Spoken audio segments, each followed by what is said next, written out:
Okay, so welcome everyone to Social Emotional Learning in the Classroom. My name is Rakisha Heron, and I am a school psychologist at the Diagnostic Center North. I've been with the Diagnostic Center for 3 years. I've been a school psychologist for 11 years. Did most of my training down in Southern California. Worked for LACO, LA County Office of Ed, in the juvenile detention facilities. Um, Also worked in Castaic Union, and then moved to Washington, D.C. for 5 years and worked at a diagnostic center that was very similar to, very similar to DCN, called Early Stages. It was part of DC Public Schools. Went into DC Public Schools after that. After being a preschool psychologist for 3 years, worked in elementary, worked at an education campus, which they have out there, which is sort of like a combo between ed and middle school. And worked at some middle schools in Mount Diablo when I came to California. South San Francisco, worked at high schools, adult transition programs, elementary. So pretty much I was all over that district.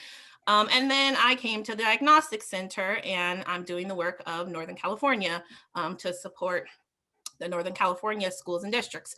So, kind of like I feel like that was like all around the world, but I'm here now. I'm living in Oakland, and so fantastic. So I'm gonna get started with our presentation. So a little just our agenda for today is going to be, we're going to introduce the 5 social emotional learning competencies, and I will refer to them as SEL moving forward because that can be a tongue twister. I'm going to be saying that a lot during this presentation. Next, we'll move on to SEL student competencies. What do we want our students to walk away with? SEL teaching strategies, how do we get them there to be able to perform in these competencies and grow within these competencies. There's going to be some sample SEL lessons that we're going to do breakout groups for, some videos that we're going to watch to accompany each SEL competency, and then I'll go through some resources for the classroom, so stick around. There's going to be some integrated lesson plans at the end. The lessons that we're going to do during the session are going to be very explicit to that particular competency, but we'll break out to show you how to integrate, not break out, at the end we will show you how to integrate it into a science lesson or an ELA lesson, and then there'll be a little Q&A if you have any, and then we'll go on about our evenings. So that is what we're going to do today. So just to kind of for people who may not have came to the training last week. I don't know why that's doing that. I'm trying to minimize my gallery so I can see the slides. So what is social emotional learning? Social emotional learning is pretty much how do we get our students to apply their knowledge of social emotional skills, have better attitudes, develop their identities as people, manage their emotions, work by themselves, and also work in a collective group, show empathy to others, establish positive relationships, both on the receiving and in the end, and then make up responsible decisions and caring decisions when we're interacting in our communities and our schools and home. So there's 5 social emotional competencies: self-awareness, self-management, social awareness, relationship skills, and then responsible decision-making. And this is the order we'll be going through them today. So you're probably thinking, why do I need to engage in SEL? How is this going to enhance my teaching practices? When we want our students to have improved social emotional skills, their attitudes, relationships, it improves academic performance over time, and then have a positive perception about being in the classroom and attending school, as well as trying to promote a culture at your school to have a positive school climate.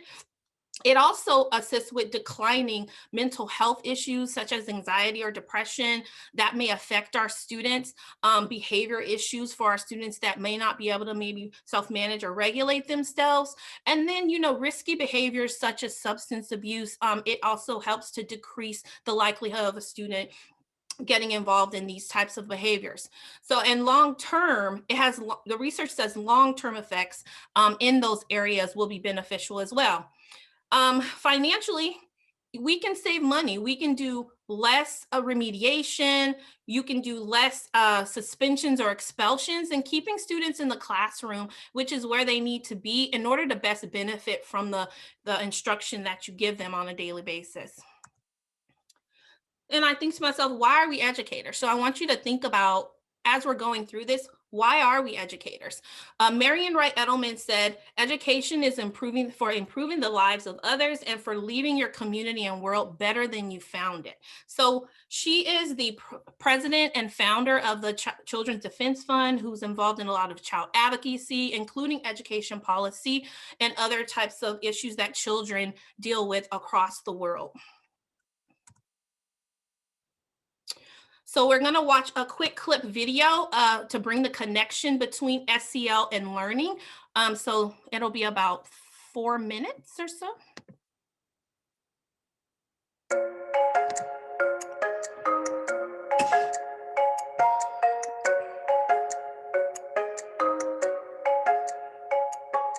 Teachers have and administrators in schools have a very valid concern to consider how social emotional learning can be taught and time used to teach.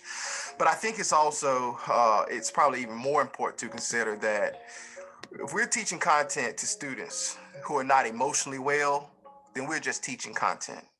The students who need this attention, who need this curriculum, who need those social emotional skills, which are all the students to varying degrees, they will find a way to get that. And whether that's disrupting your lesson, ignoring your lesson, walking out, getting incarcerated.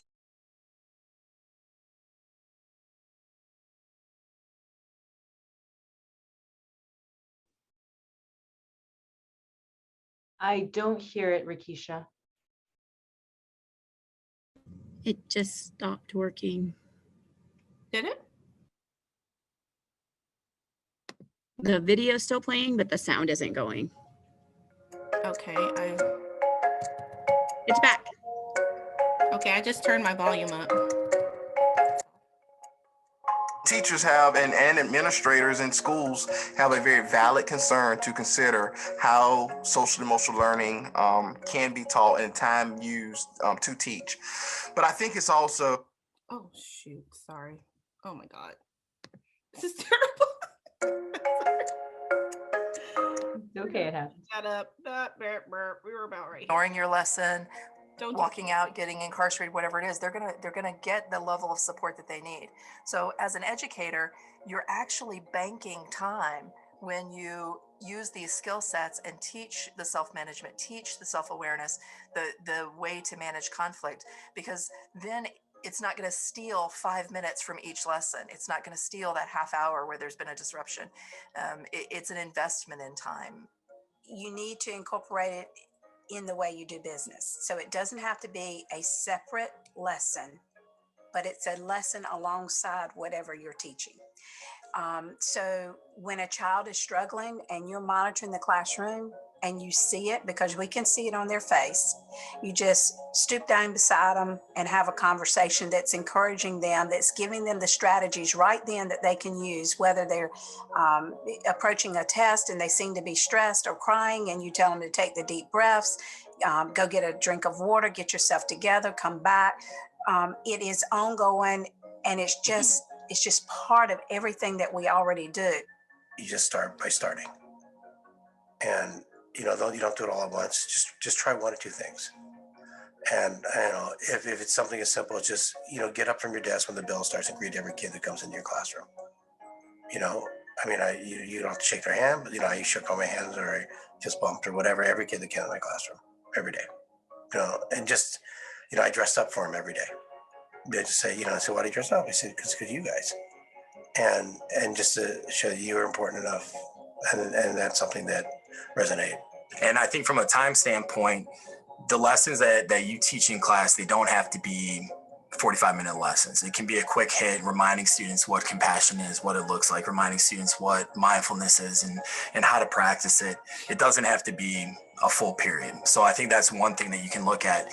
And if you don't have time for that 5-minute lesson, you can do a lot with modeling.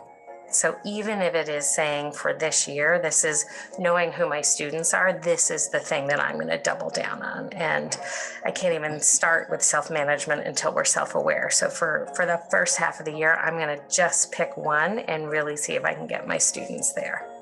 Thinking about parents as partners in this and how parents can reinforce. And I think, I have young kids myself. I know I'm all, half of what I do as a parent, or maybe more, besides like clothing and feeding them, is helping them to figure out how they are going to deal with these tricky situations and relate to others.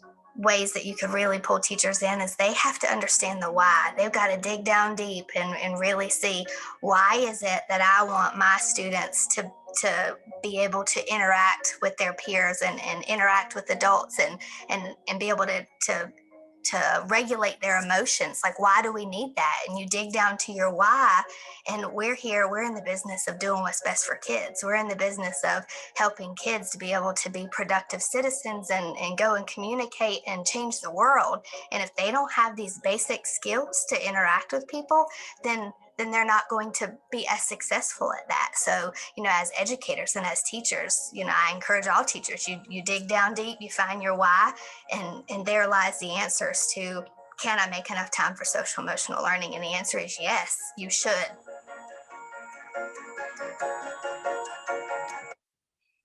All right.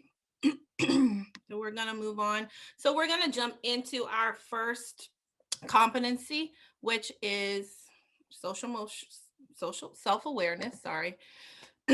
So self-awareness is basically your ability, or the student's ability to identify, recognize, explain their emotions and thoughts, also looking at their strengths and their limitations, and well-rounded sense of confidence and optimism, right? Which is our growth mindset. We want students to be able to correctly label their own emotions, right? Am I sad, mad, frustrated? Am I confused about something? Am I nervous? We also want them to be able to know that emotions are temporary and they can and will change over time. Also, emotions can affect your behaviors, right? Sometimes we react in ways, a particular way, because of our emotions.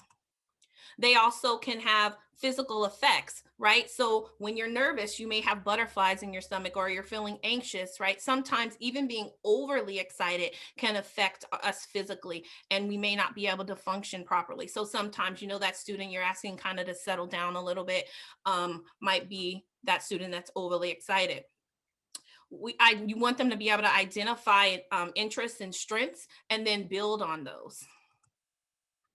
We want to be able to identify and be aware of their own positive qualities. They should know when they're good at something, right? So I know in the classroom, maybe you have iReady or you have iExcel or some other software that you're using in the classroom. Maybe Shannon can help Billy log on to iExcel if they're having an issue, or help them do their graphic organizer. Knowing what they're good at will help students feel better about learning and going through the activities you have going on in the classroom. Also, demonstrate interest in trying new things, right? If someone is helping a student, then the next time, maybe that student that received the help and they've learned that skill or task, maybe having them try to support another student.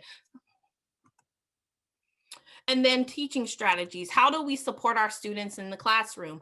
We want to listen deeply to what students have to say, and we want to reflect what we heard. So this is basically good active listening skills.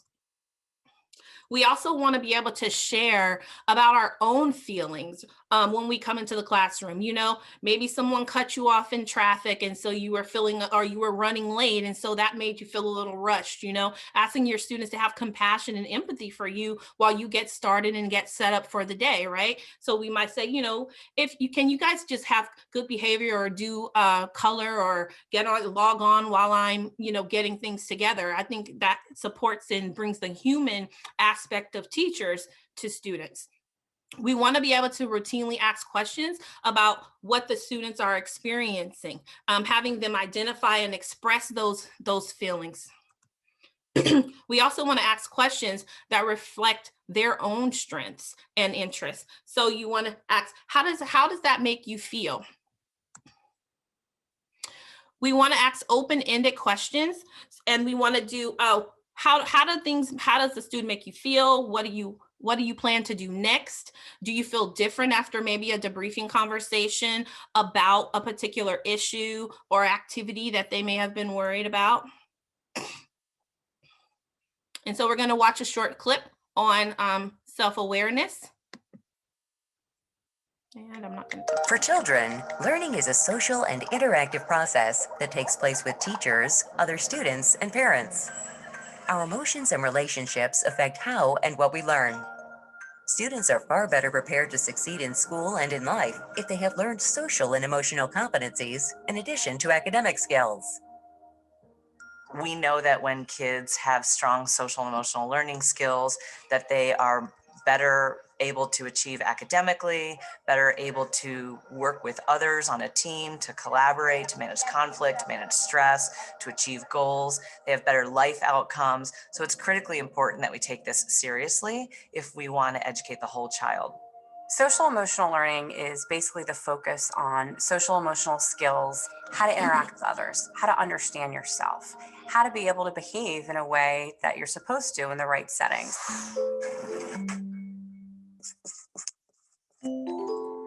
When we think about self-awareness, we're thinking about how do I know and understand myself, my emotions, my thoughts, my cultural identity.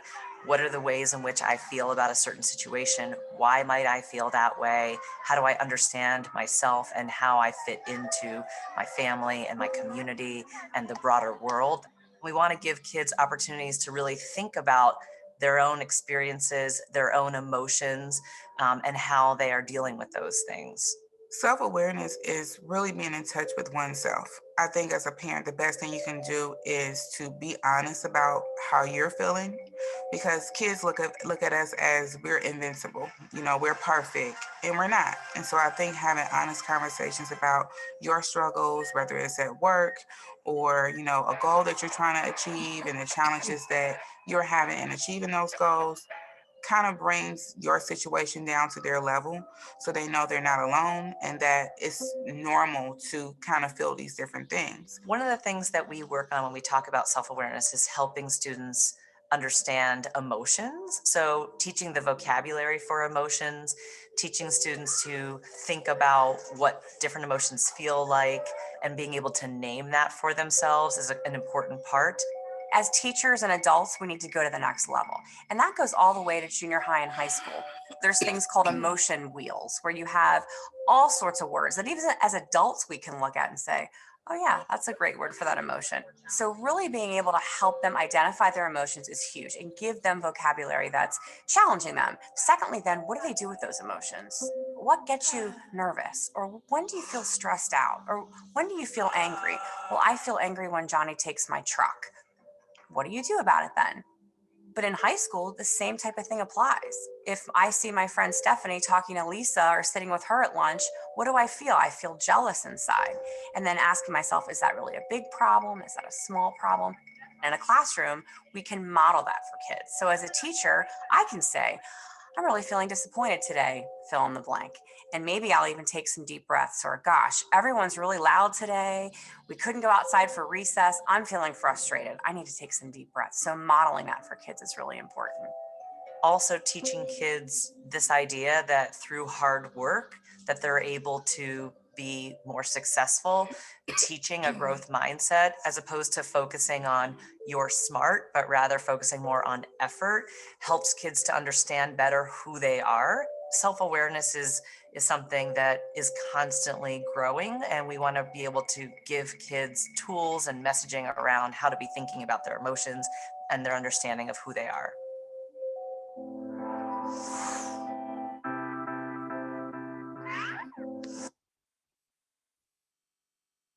All right, so that was self-awareness. Come on. Sorry. All right, so we're gonna do our first breakout room. And this little lesson is about Reggie. So Reggie has to wake up at 6 a.m. in the morning. He has to get his younger siblings dressed and fix them breakfast. Then he has to walk them to school and then catch his bus to school. His teacher says he seems unmotivated and lazy. So there's 3 discussion questions with this. My expectation, we're going to put the definition of the competency in the chat, the prompt and the discussion questions. And I want you to discuss it in your group for 5 minutes. And it's really not to have an extensive discussion. It's just to kind of practice and get your wheels turning about how you would use something like this in your classroom, which could be used during morning meeting. It could be during a break. If you have advisory, it can be used during any of those times with your students. So I just want you guys to try it out a little bit and then come back and kind of let me know in the chat what you thought. Okay, we could break out now.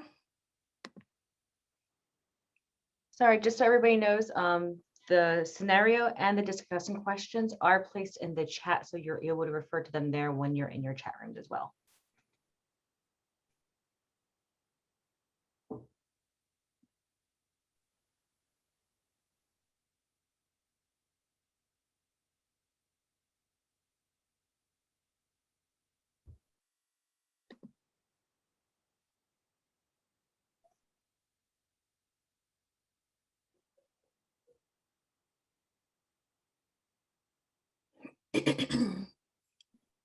Is it just us left? Okay, yeah.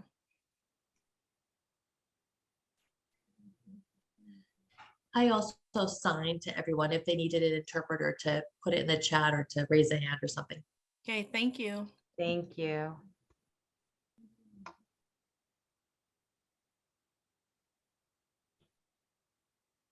I'm looking, I see there's one person so far, so I'm gonna move them. There's one person in the room. Yeah, I'm gonna move them. Okay.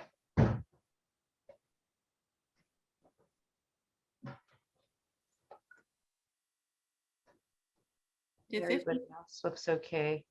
There's one where it's Joey, Kristen, and somebody else. That's cute. Oh, okay.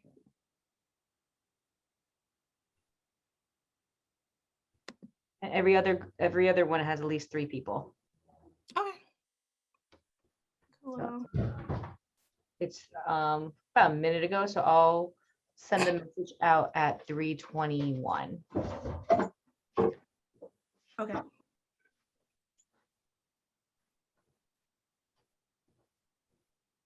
I see Nally Lim gesturing. Good job, thumbs up. Oh, all right. So the chat must have worked.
Oh, I see Daniel's in a room by himself.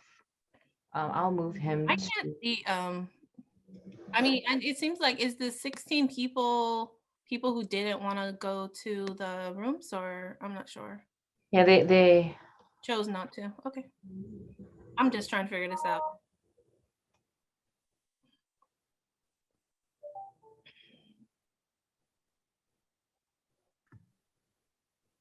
Joanne, Yes. I sent Heather an image of what I was getting on my end because it wouldn't send me into a breakout room. I got like this weird read. And so I don't know if some people made it into rooms and some didn't, but she has an image of what I was seeing.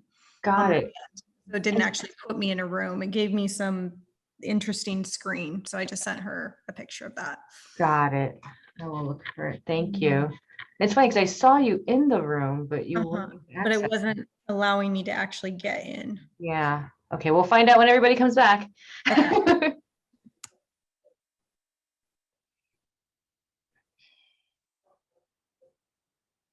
Okay, 1 more minute before I give the 1 minute warning. Mm-hmm.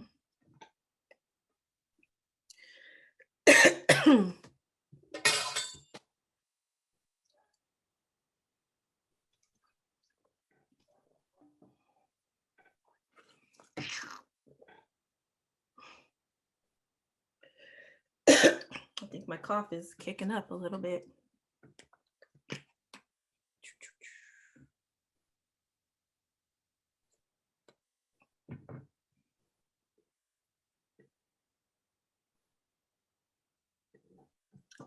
Do you mind when we get back, Rakisha, if I just ask everybody whether or not they were able to access their breakout room? Check in. Mm-hmm. That's fine. Or ask if there was anybody who was not able to, really. Okay.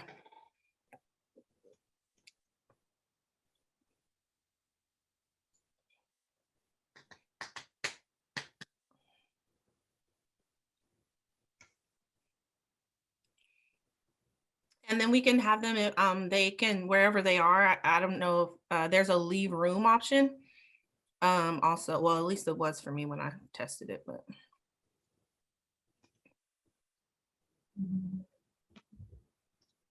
Okay, are you good with me giving the 1 minute warning? Mm-hmm. So I'm gonna hit close all rooms and I'll tell them 1 minute.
Okay, looks like everybody is back. Welcome back, everybody. Before Rakisha continues, I just want to check, was there anybody here who was not able to access their breakout room? If so, if you could just leave me a message in the chat, I'll try to make sure, see if there's anything I can do for the next breakout room.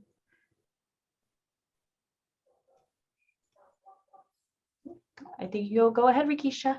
Okay. All right. So our next SEL competency is,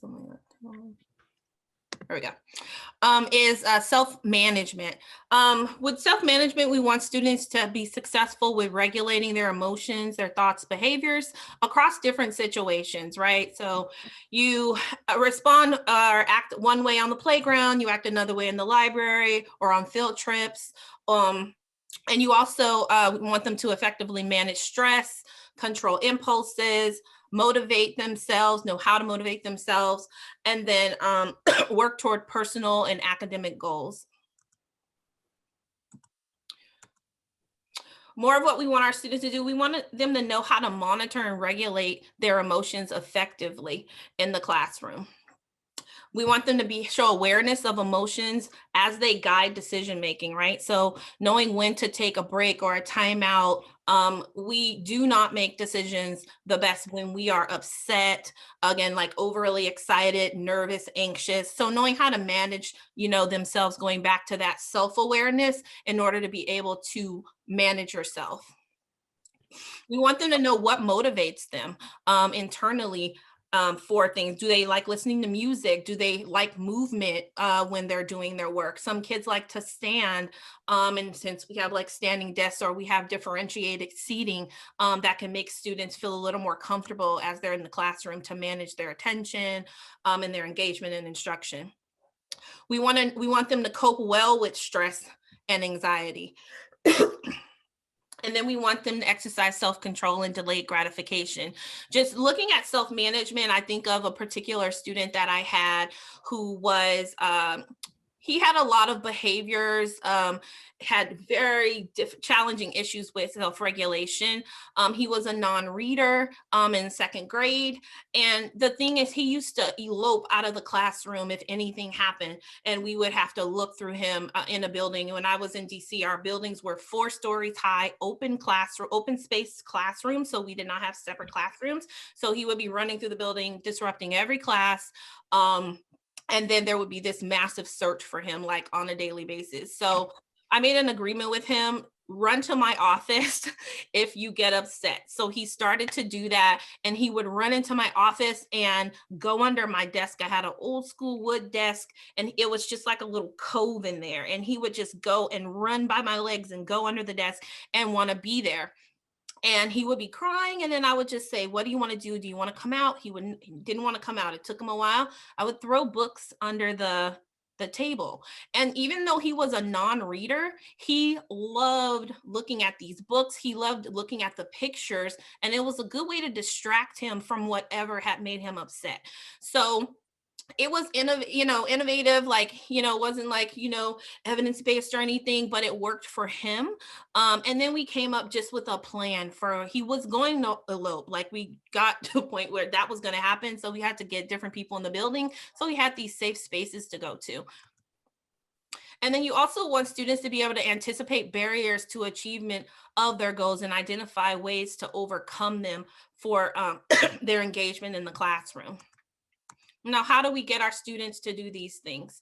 We want to teach them self-management techniques, belly breathing, yoga, counting to 10, self-talk. Some people call it positive talk, relaxation, and then mental rehearsals. You might want to give the student a positive affirmation to say if maybe they get anxious during math all the time, or some sort of mental rehearsal that I can do it, everything's okay, I'm supported in this setting, things like that.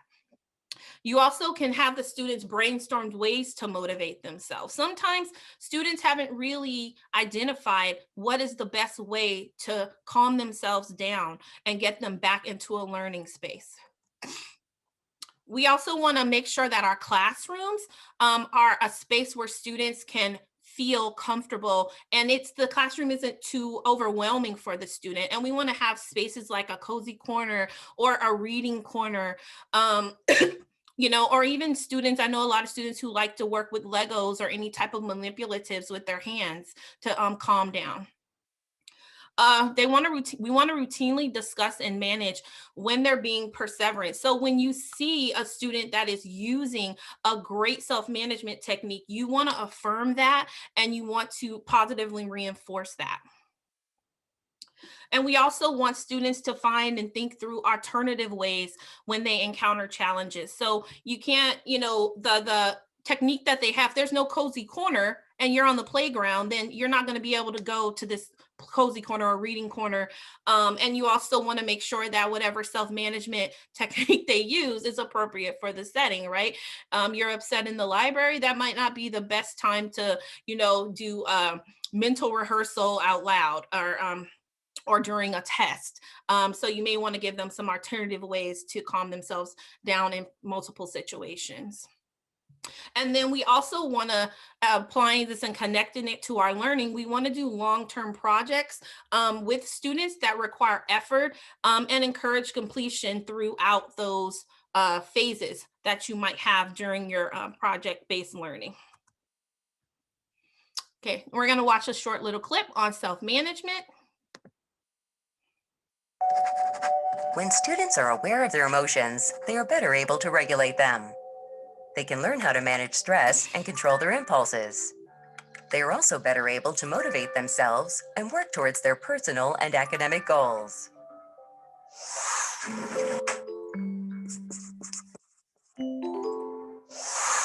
Self-management is not just understanding who you are, but what are you doing with that information? How do you behave?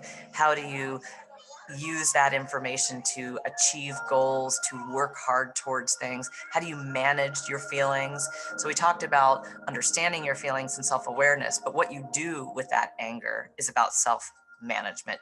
How do you turn your self-awareness and your feelings and your emotions into positive actions so that you can have agency and advocacy for what you believe? These are all part of self-management and critically important for not just school, but work and life itself.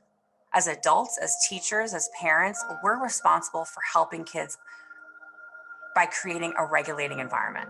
So for example, in a classroom, it's really important to think about your environment and how you're helping kids regulate. So if you have a chaotic classroom and there's always tons of noise and maybe you have stuff all over the walls and you're not really organized yourself, that might be chaotic to kids. When you walk into your own classroom, do you feel calm? Do you feel regulated? Do your kids come into that classroom feeling safe? Because that's number one. We have so many kids with trauma and they're coming from homes that we can't even imagine what they're going through. And they walk into a classroom already completely feeling dysregulated. So something as simple as greeting each student at the door, smiling, using their name, that helps calm and regulate kids. We know there's a lot more kids with challenging behaviors. So let's give them an appropriate way to regulate themselves. They know at any time they can go to the safe corner, sit in the beanbag, take deep breaths, and usually we can have visuals there to remind them. So self-management, I think about, stop, think, act. With elementary children, it's very easy because they're often engaged in that play, whether it's at recess or through games. It's easy to have those conversations because of, conflicts that they have that we think are very minute, but for them are really great. With middle schoolers, I think through scenarios, going through skits and going through scenarios and really giving them real life examples versus having a fight or argument. What's the best way to address your conflict? What's the best way to communicate how you feel? That's an adult skill that you'll need for life. And I think we have to stop and really point out to kids, hey, this is not okay. There's a better way. Or really allow them to manage the problem for themselves and just be there as a facilitator to guide that process. I'm feeling really frustrated at Johnny again because he took my truck. Well, I'm going to take a deep breath and I'm not going to grab him back or I'm not going to punch him because that's the wrong thing to do. So for little ones, it's teaching them that they have the control to take a breath, to take a moment and think about what they're going to do. When we're talking about teaching self-management and how kids can practice that, we're really helping kids think through ways to stay focused and to stay engaged and persevere. So maybe during a math lesson, we're providing opportunities for them to work through multi-step problems and think through multiple solutions to those problems. We also may be asking students to think about how to control their impulses to shout out answers, really by giving them some norms and routines for how they can get their voice heard. We also want to encourage students to have their voice heard in positive ways. Having them at the table and having them feel heard gives them a better sense of who they are and how they can use their voice in positive ways. So we really believe elevating youth voice is an important part of helping students develop positive self-management and contributing to the greater good of the school.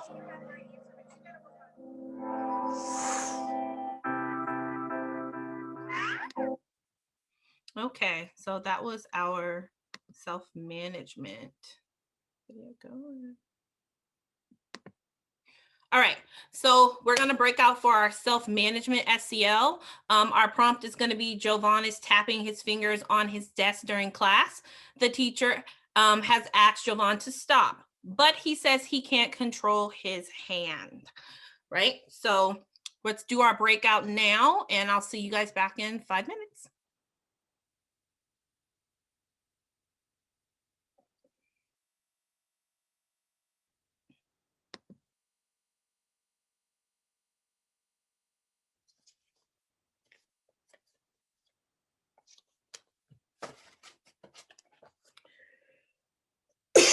Oh, yeah, yeah.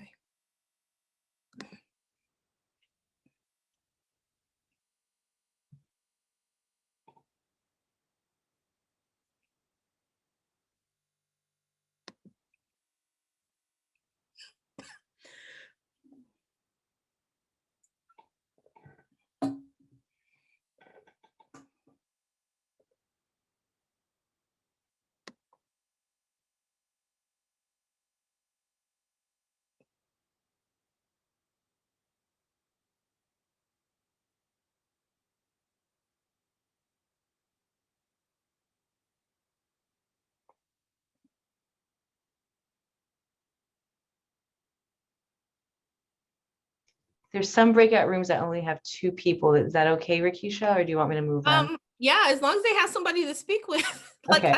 that's fine.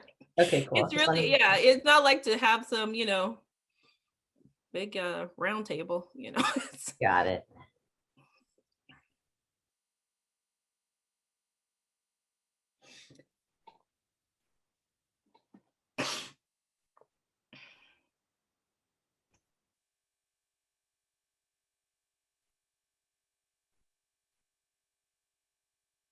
So I'll give the 5-minute or the 1-minute warning at 3:40.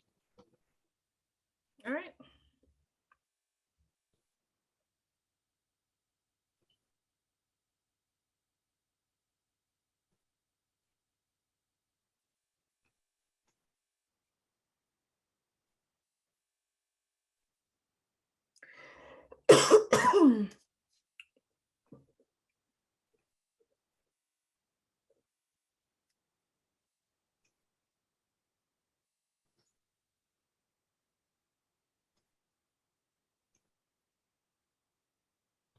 Debbie Green just messaged. Let me see, Debbie.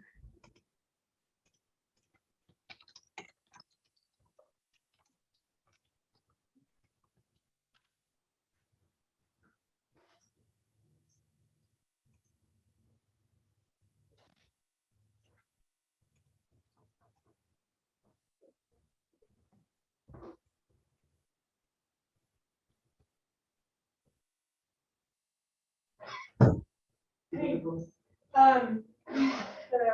room was spotlighted, and so I ran over, so I did touch your eye, because I was trying to.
Okay,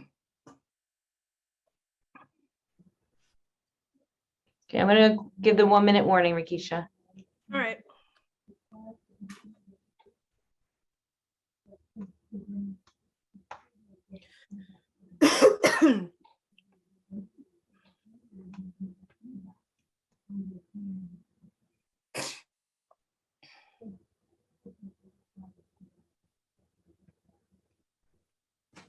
I think we were having communication issues. There was only 2 of us there.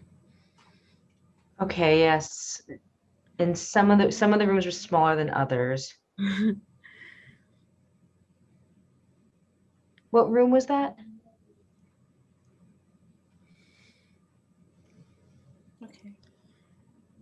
I think if you're having like some challenges in the room, there is an option to leave the room and come back, and then we can reassign you into a room with more people or one that's working a little better. Okay. Yeah, Casey. Thanks. You're welcome. Yeah, so just look at it on your ellipses on the side at the bottom where you would, and then leave the room and come back and just say, you know, I was there alone, or, you know, okay. Challenges. Yeah, because we have 3 more breakouts. So. Okay, thank you guys. Mm-hmm.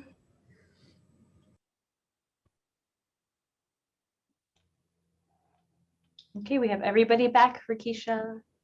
All right. Get down. So I hope you guys enjoyed that and kind of got the hang of that. And okay. So we're jumping into our third competency, which is social awareness. This is when we want our students to be able to take on perspectives of and emphasize others from diverse cultures or diverse backgrounds, understand social ethical norms for behaviors, recognize family, school, and community resources when it comes in our communities. We want them to be able to put themselves in another person's shoes and accurately interpret situational cues that indicate how others feel, right? So they say this is pretty much our theory of mind theory when we're talking about students with autism. And this skill is supposed to be developed by the time a student is 5 years old. Of course, it's always growing, but they should have the beginning skills at age late 4 or 5 years old. But sometimes I think that we're always developing our theory of mind, because when we think about the climate of the culture right now, you know, there's a lot of misunderstandings going on between many cultures and in the world, right? And also political parties and things like that, right? So I think that, you know, that cross-cultural, that self-awareness and that cross-cultural exchange of understanding how others may feel about something or particular issues is always developing in all of us. We want our students to understand that individual and group differences complement each other, right? You can value another person's culture or way of doing things just as much as you value your own, right? We should just appreciate that, want to know more about it, and just educate ourselves a little more so that we can all live together and function. We also want our students to accept people that have those different attitudes and values. What you may value, I may not value, and that's okay. But we also want to be able to continue to work together. Value the feelings and opinions of others. So this is simply you know, sometimes you just have to agree to disagree. You're not going to come over to the other side, but you can understand how a person can have that value or that position on a particular topic. And how do we get our students there? We want to routinely talk about how we feel in small groups about different situations. So there's a lot going on that we can talk about. We're coming back into our campuses, so we're going to have to talk about how the pandemic affected our students. We're going to have to talk about mental health and feelings. And we're also going to have to talk about how we get back into learning. And there's going to be a lot of students that are recouping skills. So how are we going to get them there? And how do the students feel about that as well? We want to be able to build on the diversity in our classrooms and have students share their different cultural perspectives on situations. So that's like your sharing time that you might bring. Again, you may do this at a morning meeting. You can have it during advisory, or if you choose to have a time where you explicitly explore social emotional learning, you can do that as well. Also, you can connect this particular skill to how you embed the competencies into your ELA or your math or your social studies, and bringing in literature that supplements maybe things that are in your curriculum or in your text, that taking an array of your class, taking a check-in with your class, like what is the makeup of the culture in your classroom, and trying to bring in some things like that.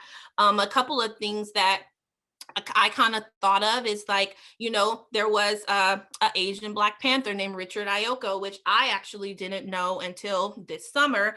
Also, there was a guy named Lewis Latimer who helped Thomas Edison create the light bulb and get electricity flowing. So these are some things you can do to supplement. And like a good movie was, what is that movie? It was called Hidden Figures. Hidden Figures was the movie where it talked about how there were a bunch of women of African American descent who did a lot of the mathematical calculations to get Louis Armstrong onto the moon. So there's just a lot of things that you can bring in to supplement the text or the curriculum that you already have in the classroom, which can bring your students in and make your other students more socially aware of all contributions to our culture and our education system. We also want to look at the model acceptance of others who have different attitudes and values.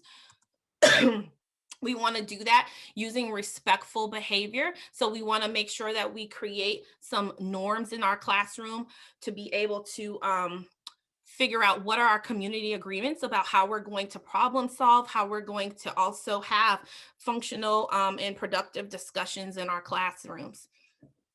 And we also want to routinely ask questions throughout the day that draw on the students' behavior and how they're affecting those around them.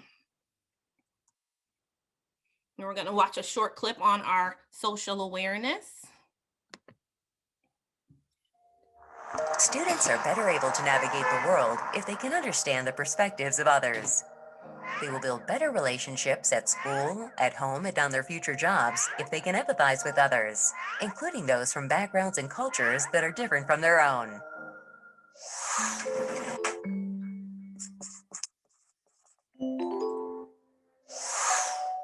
When we talk about social awareness, we're talking about our ability to understand others and how they feel. So in social awareness, we're talking about the ability to take the perspective of others, to think through how other people might feel in a certain situation, to appreciate diversity, to recognize emotions, to read body language, really to understand how other people may fit into the bigger picture. Social awareness is being empathetic towards someone else or the people around you. When we think about empathy, we're really thinking about our ability to put ourselves in the shoes of another person and take their perspective. And it takes intentional work. We also know appreciating diversity and showing respect for others is a critical part of social awareness. I think it's a good opportunity to have a conversation with your children, that there are people that are different from us and that our response to them should be the same, because we are all humans, we all have differences, and it's important to embrace the differences that we all have. And I think modeling as a parent, opening a door for someone that may be disabled, or helping someone that's elderly with their bags and putting their bags into their trunk. Just different things that we as parents, we can model to children so that they feel comfortable knowing that it's okay to do. How would I feel is an important lesson to be talking with our young people about all the time. And not just our young people, our older students and adults. We all need to be thinking about how might that feel if I were in that situation. So if we're actually teaching that in school, what does that mean? You can start with your friend. What is Sarah thinking right now? You can do that in a myriad of ways. Teachers are so creative. We do it with books, with characters. Let's talk about this character. What is she feeling? What might she do? How would you feel in that situation? You can actually then have role plays as older kids. Talk about something you went through. Talk about how you were feeling. How do you think he was feeling? How do you think she was feeling? have that be a continuous part of conversations. And this doesn't have to be a separate social emotional lesson. It can be history, English, even math, you name it. There's always a way to talk about how others are feeling and thinking and how you could work more together. For young children, we would be very explicit about looking at facial expressions and trying to discern the difference between someone who's feeling sad and someone who's feeling angry. Because you can imagine if you're misinterpreting those signals, that you may be interacting inappropriately, which can cause additional conflict, where somebody may be sad and need a hug, as opposed to someone who is angry and needs space. You want to be able to tell the difference between those, and really trying to understand, what if I were in that situation? When we think about people from different races, different cultures, we really have to not just think about my own feelings, but how might this feel given the differences that they have? It's all part of really trying to understand each other as humans. And you need only look at the news to see how difficult this can be and how important it is if we want to have a healthy, functioning society.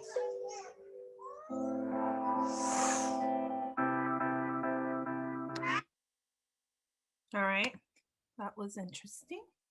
Okay, so I have a second video for this one. This is how students felt when they were engaging in social awareness and when their teacher made the effort to work with them through this competency. And I really love this video.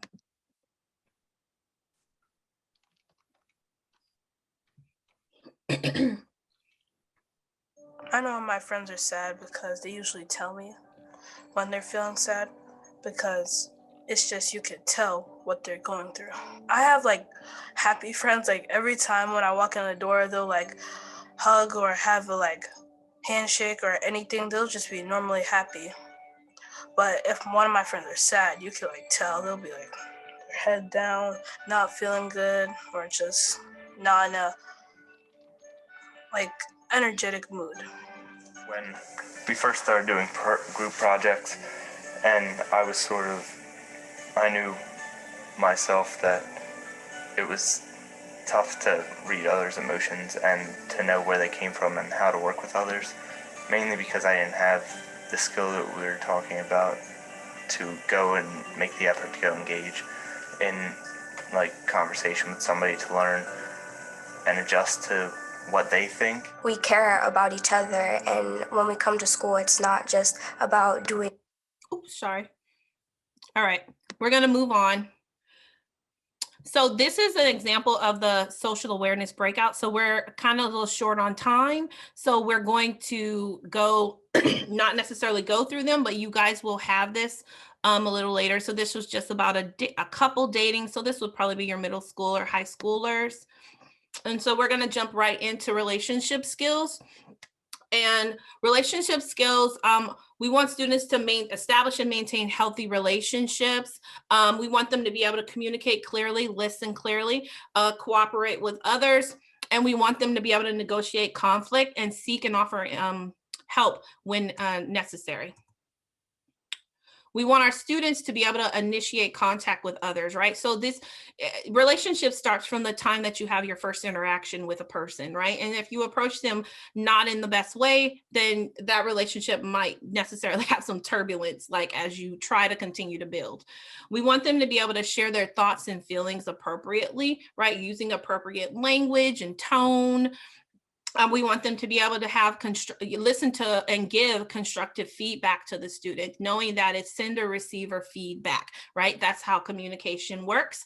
We want to make sure they're using I messaging and own their feelings, which going back to their self-awareness, right? And we also want them to be assertive, using multiple strategies, follow a system for communicating. I mentioned the sender receiver feedback, and also one for conflict resolution. How are you going to get through a conflict when you need it, or get over the humps to continue to do your work and progress?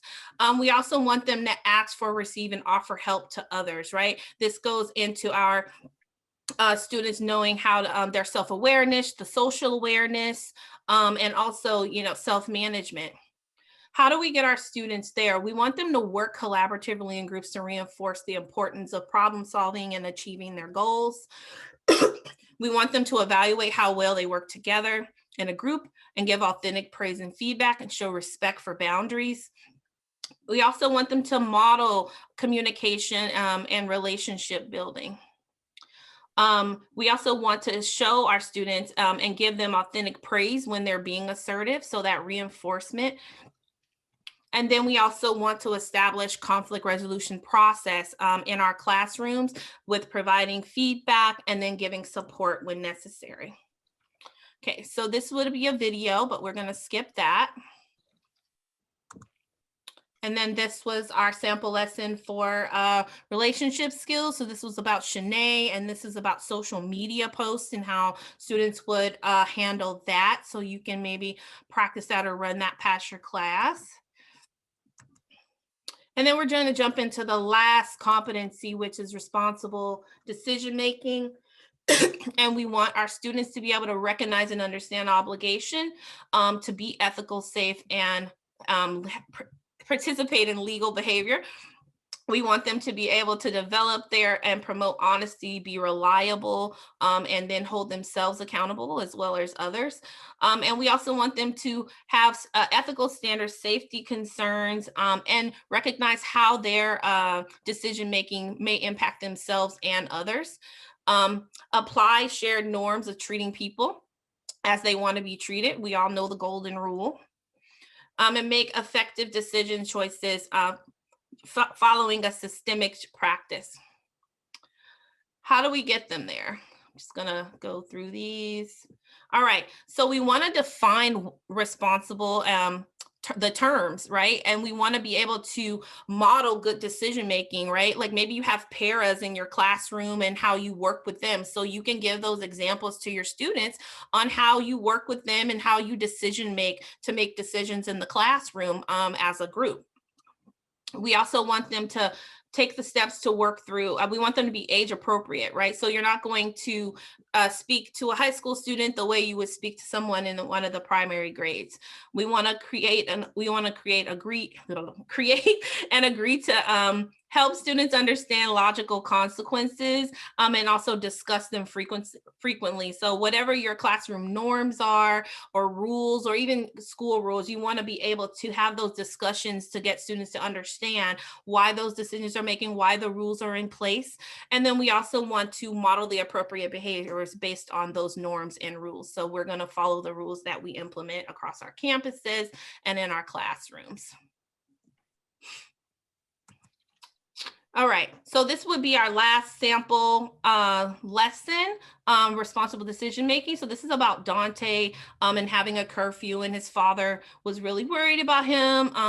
And then talking about why would his dad be worried about him? So we know what's going on in the media right now. So that's one assumption, but there's a lot of other assumptions about why a parent would not want a student out past curfew. So here are some SEL lesson plan links. So I am going to go into this one right here just to show you an integrated lesson plan that I found. And we're gonna go to this one. Wait, let's do relationship skills. Okay, so this is actually how you would embed a lesson plan. So the relationship skills is the competency you're focusing on. And at the top, you'll see a little smaller, it says you're going to be working on communication skills, social engagement, relationship building, teamwork. And then the practices, you're going to ask questions, defining problems, planning and carrying out investigations, etc. And this is the lesson is learning foods that help animals grow. And some of your lessons could be, these are different ways that you can approach this lesson. So I'll just read the first one. Teach lessons to develop social skills, how to meet someone new, how to start a conversation, or you can teach lessons on effective listening. Sorry, I'm trying to move this down. All right, so some of the teachers practices that you'll do engage in is give the students authentic feedback for giving and receiving, help well, model and reinforce effective communication and relationship building during the activity. Here's another one on responsible decision making, what we just covered. You're going to identify problems. You're going to analyze situations, solve problems, evaluating, reflecting, ethical responsibility. This lesson is on foods that help animals grow as well. And this one would be done with a middle school or high school classroom, and we'll discuss higher order values, impact on the environment, being a good citizen, ways to help community and school, and then or define responsibility and related terms, safe and honest. How are we going to do this? Model good decision making, develop and reinforce classroom rules shared by discussing them routinely. Hi, Rakisha. I'm just going to interject really, really quickly. I just want to acknowledge that it's 4 o'clock. I want to let everybody know that we are going to continue with the presentation. In case anybody needs to, leave, pick up their children, I am going to insert the survey for this PD in the chat. And I'm also going to reinsert the PowerPoint. So in case you're not able to stay, you can always access the PowerPoint still. And when you complete the survey, you'll get an automatic link to get your certificate of completion for the 1 hour and 15 minutes. But we'll let Rakisha continue with these awesome resources for our classrooms. There's many resources, so you might want to stay. Right. So, so then this is a really cool website. I really use this as a resource to create the PowerPoint along with the SEL website.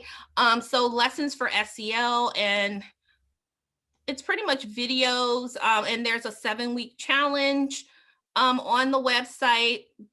They're also going to do SEL TV on this website. It's to come in the next couple of weeks. And so I just thought that it was a really good resource if you want to add this into your class as something as a daily routine. And it kind of just maps it out week 1, week 2, week 3. And then you can adjust it to your particular grade level. And then these last couple of slides are just kind of some bullets, if you, wherever you're teaching, just maybe you want to start here, right? Across the levels with preschool students. These are some of the skills that you may want to develop, becoming more engaged socially, academically, in play and learning, pay attention, following directions, things like that. Elementary, becoming more increasingly successful at navigating peer relationships and friendships independently, showing and sharing emotions appropriately with appropriate people. So these are just some bullets that you might just want to pull one out and maybe start it on Monday or anything like that. And then this is for high school students: form closer relationships with peers of both genders. And then also I'm going to jump over here, begin preparing for adult roles, become nurturing young children, begin preparing and practicing for your work role, like thinking about the future. And then this is just the SEL framework wheel. And it basically just talks about social emotional learning being the center of it all, breaking out into the competencies, affecting the classroom, it affecting schools, and eventually affecting our homes and communities and partners that we may work and bring into our schools. You already put this in the chat. This is the link for the survey, and then the references I used. And then come again next week. We're going to have writing measurable IEP goals for promoting SEL. So that'll be 2:45, same time, same link. On May 4th. And then on May 11th, we're going to have how to build SEL using everyday opportunities. There's a link to our website, and then also the link to register at the bottom. And I want to thank you all for coming and spending this time with me. I apologize for going 4 minutes over, but maybe this should be longer next time. So thank you, Rakisha. If Rakisha, would you stay on for 5 more minutes if we have any questions? Is that yes, okay? yes. I'm here for it. And make sure you fill out your survey so you can get your certificate. If you need the survey, it's in the chat. Joanne Shen is the one that dropped it in there, so you can look for her. Anybody have any questions? You're welcome to hop off mute or throw it into the chat, and we'll stay on for a few more minutes if you want to answer some questions. Laura, just so you know, you do not need to register each week. Once you register, you're registered for all 4 sessions. Yes. Thank you. No problem.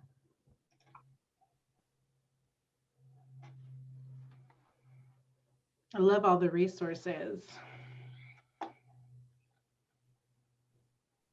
I'm just going to keep on. Wait, I can't even see. Are people putting things in the chat? Because I can't see it. Yes. You Well, can lots of thank yous. You can stop sharing. Oh, great. They're just saying thank you. The resources were fantastic. Great presentation. I learned a lot. Thank you. Thank you, everybody. I also said that I respect your knowledge, Rakisha. Thank you. Who's that? Susan Wells. Thank you, Susan. You're welcome, honey. I look forward to next week's. These are great. Sure. Are you going to be the presenter next week? No, that will be Natalie and Scott, right? Correct. Natalie Lim and Scott Schwartz. We'll be doing goals. Oh, cool. I was in the breakout room with Scott earlier, so I'm looking forward to that. Yay, Susan. Thanks for keeping coming. Hey, yeah, I look forward to it. Thank you so much. Thanks. Have a good evening. Yeah, have a great week. Bye-bye. Yoon? Yes. Can you hear me? Yes. Barely, but we can hear you. It's great, but it's too short. It's too fast. It's coming at me, and I need it, but it's too fast. So the expectation So maybe longer. Take one maybe day's work. A whole day. With breaks in between. All right. Yeah. It's a lot. It's a lot of information. Thank you for that feedback. But you take one competency, right? And try that and don't think about the rest until you're ready to move on. Yeah. Rakisha, can you stop sharing? I thought I did. Oh no, wait. Okay. Okay. See everybody's faces a little bit bigger. I think we can dismiss the ASL interpreters. Oh, yes. Thank you very much.